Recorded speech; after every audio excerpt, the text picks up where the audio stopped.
آج جو دین پر چلتے ہیں نا تانے دیے جاتے ہیں. اور دیکھو بھائی، آپ کے پاس مٹھائی کی آپ کی دکان ہے، آپ سے کوئی کہے کہ آپ 2000 روپے کلو میں دے رہے ہیں اور وہاں تو 800 روپے میں مل رہی ہے، تو شریف آدمی کہے گا پیارے بھائی آپ کی مرضی ہے، دیکھیں میں نے آپ سے زبردستی نہیں کی، آپ وہاں چلے جاؤ، آپ منع تو نہیں. اس کو کچھ نہیں کہیں گے. ایک دکان پر لکھا ہوا ہے، آپ خود گواہ ہوں گے، ایک دام، اور اس پہ قائم ہے. آپ کیا کہیں گے؟ یار وہیں چلو، کھٹ کھٹ کم کراؤ، نمازی آدمی ہے اور ایک دام لکھا ہے بس صحیح ہے. اور اگر کوئی کہ ایک اللہ، ایک حضور صلی اللہ علیہ وسلم، صحابہ رضوان اللہ علیہ مجمعین کی اتباع، اس کو کہتے ہو فنڈامنٹلسٹ ہے، ایکسٹریمسٹ ہے، ٹیررسٹ ہے. جبکہ قرآن پاک حدیث پاک کو تم کیا کہہ رہے ہو؟ ایک بیٹی قرآن پاک حدیث پاک پہ چل کے شرعی پردہ کرتی ہے، باپ برقعے کو جلا رہا ہے، تیرے رشتے کہاں سے آئیں گے؟ تیرا فرشتہ کہاں سے آئے گا؟ دوزخ سے آئے گا، جنت سے آئے گا؟ بیٹا ہے، داڑھی رکھتا ہے، دین پر جاتا ہے، نہیں وہاں مت جاؤ، برین واش کر کے تمہیں بم سے اڑا دیں گے. جاہل کہیں کا، پتہ نہیں اس پہ پکڑ کتنی ہے اس کو. مسجد میں آنے سے روکنا، قرآن پاک کی آیت مبارکہ دیکھو، مسجد میں آنے سے جو روکتے ہیں ان کا کیا معاملہ ہے. ابھی ایک نوجوان ہی موجود ہے، اعتکاف کیا، زندگی بدل گئی. چرسی کو اٹھا دینا بھی ذرا، آپ کے آگے بیٹھا ٹھیک ہے، اٹھ گیا وہ اس کو آئے، آ کے دیکھنے کے بعد بیٹے سے کہنا آئندہ سے مسجد میں نماز نہیں پڑھنا. کیا ہوا بھائی؟ کیا کیا انہوں نے؟ اللہ والا ہے وہ، میں جانتا ہوں اللہ والا ہے، اس کی مسجد میں نہیں جانا. کیوں؟ کہ نیک بن جائیں گے آپ، فنڈامنٹلسٹ بن جائیں گے. عذاب نہیں ہے کھوپڑی پر. بیٹی ہمارے لیے صدقہ جاریہ بن رہی ہے. ناچ گانا، بے حیائی، فوٹوگرافی، گندے کپڑے، لڑکوں سے اٹھنا بیٹھنا سب چھوڑ رہی ہے. ہم کہتے ہیں نہیں، ماموں کے بیٹے کو سلام کر، اس کے ساتھ بیٹھ، تنہائی میں جا، اس کے ساتھ پیٹرول اور بارود کو ساتھ کر دیا. تیرے پاس کیا دلیل ہے؟ تو جو بات شروع میں کرنی تھی وہ آخر میں کر رہا ہوں. شروع میں کرنی تھی لیکن ابھی اللہ نے یاد دلایا. وہاں ایک دم صحیح، یا مٹھائی کا معاملہ صحیح. تو جو دین پر صحیح چل رہے ہیں، اگر میں نہیں چلتا تو ان کی ہمت تو بڑھاؤں، ماموں کے بیٹے کی، چاچا کے بیٹے کی، خالہ کے بیٹے کی ہمت تو بڑھاؤں. اپنے اولاد کو تو کہوں بیٹا بس میرے لیے دعا کرو، اللہ مجھ پر فضل رحم فرمائے، ہر طریقے سے تجھے آزادی دی، بے فکر رہو بیٹا.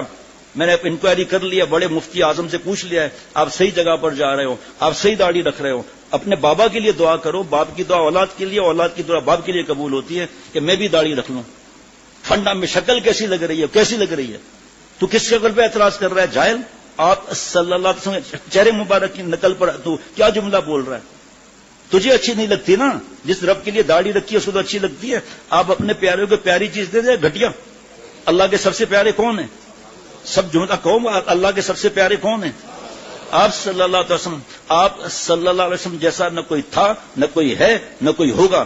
ایک جملہ قرآن پاک کا، حالانکہ بہت آیات مبارک، فاتبعونی، میری نقل کرو. آپ صلی اللہ علیہ وسلم فرما رہے اللہ کی طرف سے قرآن پاک کہ میری نقل کرو، یحببکم اللہ، اللہ تم سے محبت فرمانے لگیں گے، ہمارے گناہ اللہ معاف فرمائیں گے. اور آج بیٹا یا بیٹی سنت شریعت میں چلے تو ان کو اذیت دیتے ہیں. جو بیٹا شراب پیتا ہے، حرام لاتا ہے، حرام خور، خون میں حرام ملاتا ہے، اس کا جوتے صاف کرتے ہیں. اور یہ بیٹا جو دین پر چل رہا ہے، پورے گھر کے لیے دعائیں کر رہا ہے، ماں باپ کے لیے صدقہ جاریہ بن رہا ہے، یا بیٹی اس پر ظلم کرتے ہو، بیوی اچانک بدل گئی. خبردار اگر برقع پہنا تو میرے دوستوں کے ساتھ بیٹھنا پڑے گا تجھے. مجھے آپ کو عذاب سے ڈرنا چاہیے، اس دن سے ڈرنا چاہیے، پیشی والے دن سے.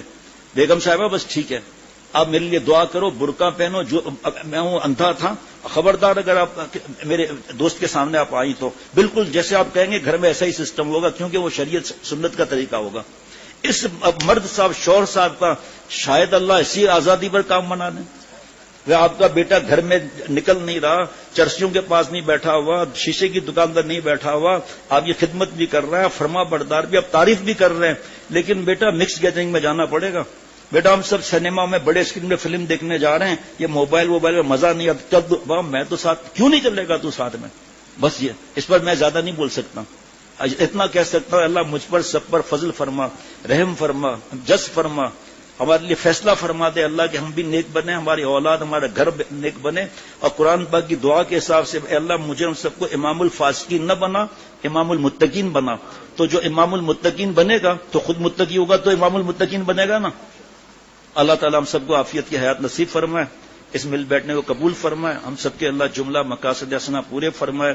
خوش نصیب ہے وہ ماں باپ، خود بھی عمل ورنہ اولاد جو عمل کر رہی ہے، حافظ بن رہی ہے، 10 پاسپورٹ شفاعت کے اللہ دیں گے حافظ قرآن کو کہ تیرے خاندان کے جو دوزخ میں جانا جس پر واجب ہو گیا چل ان کو 10 کو جنت میں لے جا.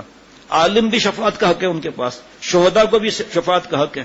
تو ہمارے لیے تو مزہ آ گیا نا.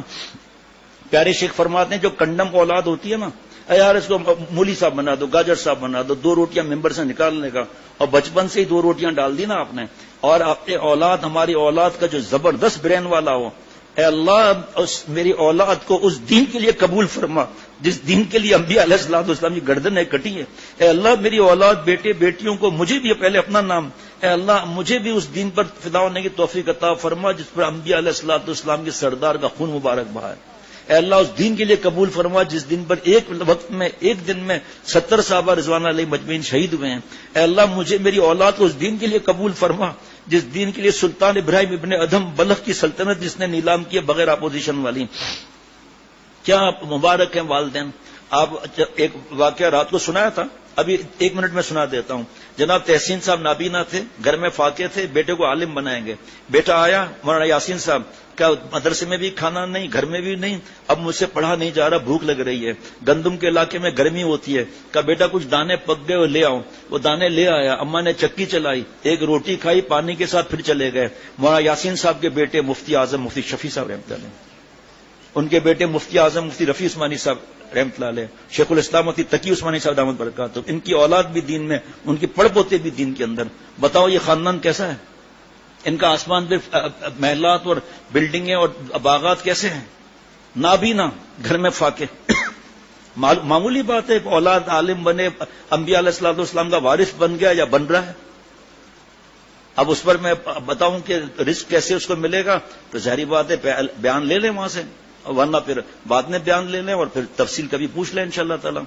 بس اتنا بتا دیتا ہوں کہ حضرت شیخ الحدیث وہاں زکریا صاحب رحمۃ اللہ علیہ کی فیکٹریاں آپ گن سکتے ہیں، وہاں الیاس صاحب رحمۃ اللہ علیہ تبلیغ جماعت کی باندھنے کی فیکٹریاں گن سکتے ہیں. اب فیصلہ آپ کے ہاتھ میں. ان کے ماں باپ کی موجیں ہوں گی، اپنی بھی موجیں ہوں گی، ماں باپ کی روزانہ پتہ نہیں کتنا ثواب پارسل ہو رہا ہے، روزانہ لاکھوں کا ثواب پارسل. لاکھوں تو خیر میں غلط کہہ رہا ہوں، لاکھوں کیا، کروڑوں کیا، خربوں کیا، بلین کیا، ٹریلین کیا، ملین کیا، پتہ نہیں کیا معاملات ہیں.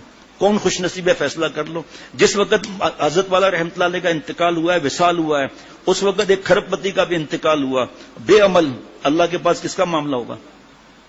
راشی کا، شراب خور کا، ڈرگس سپلائی کرنا، ڈرگس یوز کرنے والے کا، حرام خور کا ہوگا. ہاں توبہ کر لے تو الگ بات ہے بھائی، توبہ بھی کر لیا، لیکن شیخ الرب العجم کے جو باغات ہیں اس کے برابر تو نہیں ہو سکتا نا. اللہ جو دینا چاہے وہ اللہ کے ہاتھ میں، لیکن علماء قانون بتاتے ہیں، یہ نہیں بتاتے کہ بھئی 100 قتل کے مجرم کو معافی ملی تھی بخاری شریف میں، تو بھی ایک قتل کر لے.